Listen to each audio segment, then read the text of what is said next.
जरा सोचो दोस्तों, अगर आपको एक ऐसा एग्जाम देने को कहा जाए जिसमें कोई क्वेश्चन ही ना हो तो आप उस एग्जाम को कैसे लिखोगे। कुछ ऐसा ही होता है हमारी आज की कहानी में। कहानी शुरू होती है और हम देखते हैं कि एक इंटरव्यू में सेलेक्ट हुए 8 कैंडिडेट को एक रूम में लेकर आया जाता है और सबको अलग अलग डेस्क पर बिठा दिया जाता है। उन सभी के सामने एक पेंसिल और एक पेपर होता है और हर पेपर पर कैंडिडेट और उसका नंबर लिखा होता है। इसके बाद एग्जाम का इन्विजिलेटर वहां पर आता है और उन्हें एग्जाम के रूल्स बताना शुरू करता है। सबसे पहले वो बताता है कि उन सभी को एक क्वेश्चन का आंसर देना होगा, जिसके बाद वो बताता है कि एग्जाम के दौरान अगर कोई कैंडिडेट उससे या गेट के पास खड़े हुए गार्ड से बात करेगा तो वो उसी वक्त डिस्क्वालीफाई हो जाएगा, और अगर किसी ने भी उनके सामने रखे हुए पेपर को खराब किया या डैमेज किया तो वो भी उसी वक्त डिस्क्वालीफाई हो जाएगा। इसके अलावा अगर कोई भी इस रूम से बाहर गया तो वो भी डिस्क्वालीफाई हो जाएगा। लास्ट में इन्विजिलेटर उनसे पूछता है कि क्या आपके मन में कोई क्वेश्चन है, पर कोई भी कैंडिडेट उसका कोई जवाब नहीं देता। इसके बाद वो इन्विजिलेटर घड़ी में 80 मिनट का टाइम सेट करता है और वहाँ से चला जाता है। अब रूम में बैठे सभी कैंडिडेट एग्जाम के क्वेश्चन को देखने के लिए जैसे ही पेपर को पलटते हैं तो वो देखते हैं कि वो पेपर पूरी तरह ब्लैंक है। अब ये देखकर सभी लोग सोच में पड़ जाते हैं और उस एग्जाम के क्वेश्चन को ढूंढने की कोशिश करने लगते हैं। तभी उसी रूम में बैठी एक चाइनीज कैंडिडेट घबराकर अपने मन से ही उस पेपर पर कुछ भी लिखना शुरू कर देती है और उसके ऐसा करते ही वो पेपर खराब हो जाता है और उसे उसी वक्त रूम से बाहर निकाल दिया जाता है। अब ये देखते ही रूम में बैठे बाकी कैंडिडेट से समझ जाते हैं कि वो अपने मन से कुछ भी इस पेपर में नहीं लिख सकते।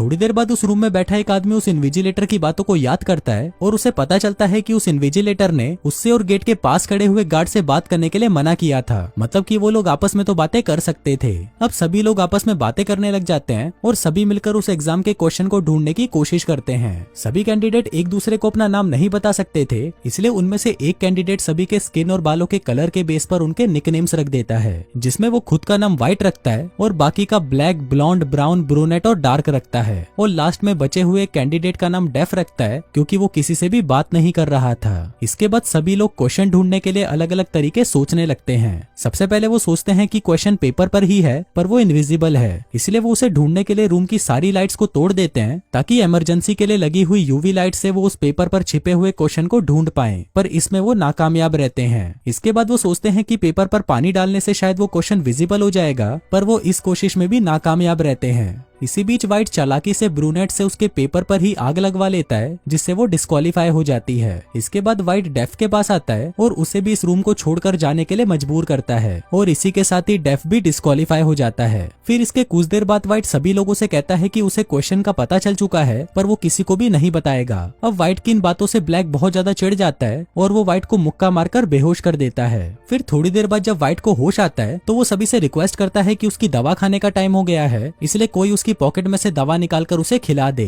पर व्हाइट की पिछली हरकतों को देखते हुए कोई भी उस पर भरोसा नहीं करता और सभी व्हाइट को वैसे ही छोड़ देते हैं। पर तभी ब्लॉन्ड व्हाइट पर तरस खाकर उसकी मदद करने का सोचती है, लेकिन बाकी के लोग उसे ऐसा करने से रोक देते हैं। इसके बाद ब्राउन सभी का ध्यान व्हाइट से हटाने के लिए डार्क को परेशान करना शुरू कर देता है और सभी को कहता है कि डार्क को कंपनी के बारे में बहुत कुछ पता है, पर वो हमसे ये सब छुपा रही है। फिर ब्राउन डार्क से सच उगलवाने के लिए उसको टॉर्चर करने लगता है और तभी वो बताती है कि वो पहले इस कंपनी में काम किया करती थी, लेकिन वो बहुत ही नीचे लेवल पर काम करती थी, इसलिए उसे इस कंपनी के बारे में कुछ नहीं पता।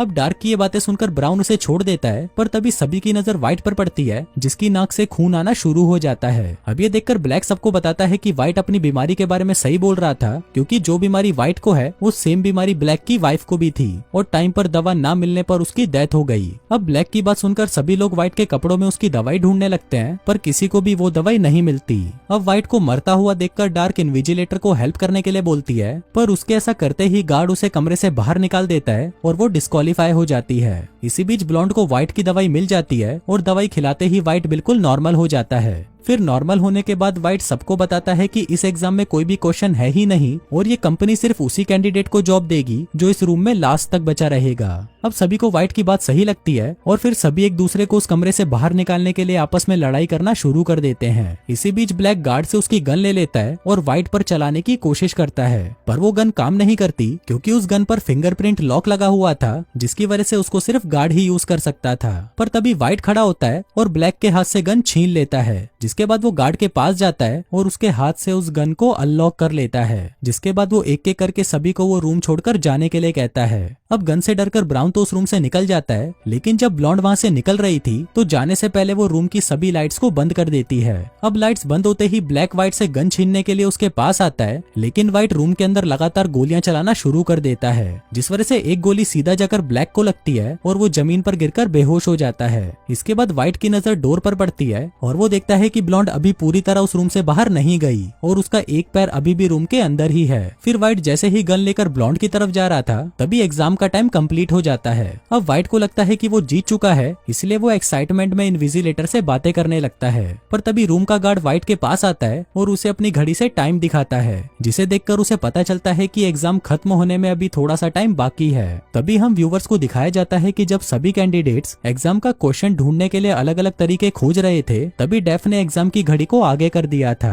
अब व्हाइट समझ जाता है कि वो डिस्क्वालीफाई हो चुका है, इसलिए वो परेशान होकर खुद को गोली मारने की कोशिश करता है, पर उस बंदूक में गोली नहीं होती और रूल ब्रेक करने की वजह से उसे रूम से बाहर निकाल दिया जाता है। अब रूम में लास्ट बची हुई ब्लॉन्ड सोचने लगती है कि वो क्वेश्चन का पता कैसे लगाए। तभी वहाँ पर उसे डेफ का चश्मा गिरा हुआ मिलता है, जिसे उठाकर वो शीशे के टुकड़े के साथ डेस्क पर रखे हुए पेपर को वापस देखती है, जिसमें उसे दिखता है कि पेपर में सिर्फ क्वेश्चन नंबर 1 लिखा हुआ है। फिर ब्लॉन्ड इन्विजिलेटर की कही हुई बातों को वापस याद करने की कोशिश करती है और तब उसे पता चलता है कि पूरे एग्जाम में इन्विजिलेटर ने उनसे सिर्फ एक ही क्वेश्चन पूछा था, जो कि एग्जाम शुरू होने से पहले था, कि क्या आपके मन में कोई भी क्वेश्चन है जिसका जवाब कहानी की शुरुआत में किसी ने नहीं दिया था। तभी वो इन्विजिलेटर ब्लॉन्ड के सामने आता है और उससे आंसर पूछता है, जिसका जवाब ब्लॉन्ड नो देती है। अब उसका ये आंसर सुनकर इन्विजिलेटर खुश हो जाता है और फिर उसे डेफ से मिलवाता है। वो बताता है कि डेफ ही इस कंपनी का सीईओ है और एक बहुत ही बड़ा साइंटिस्ट भी है, जिसने दुनिया को बचाने के लिए एक एंटीवायरस को डेवलप किया था।